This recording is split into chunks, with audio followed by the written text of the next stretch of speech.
Pababa na po. Libot-libot lang po ako dito sa SM. Kagagaling ko lang kumain sa Jollibee sa baba.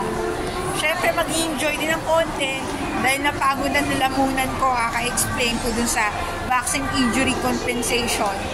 Kasi yung vaccine injury compensation po kasi, parang isipin ng tao, totoo palang hindi safe and effective.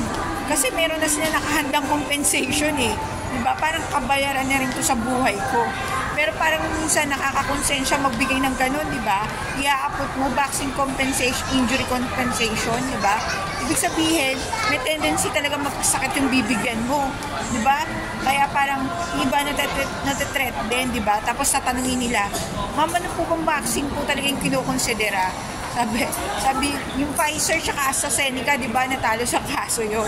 Karamihan Pfizer kasi dito sa may bandang Paco, pagtawid mo ng Pedro Hill, ang daming agency dyan.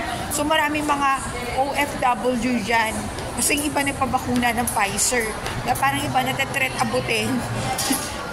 yung vaccine injury compensation, parang, ako, bilang na ba araw ko? AstraZeneca ako, nakakilabot din. Ayan. Ano tayo sa area na to?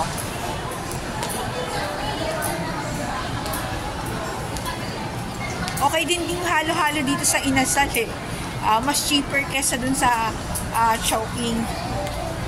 Last time din ako kumain sa Chooks to Go. Yung bago, yung kila Benji Paras.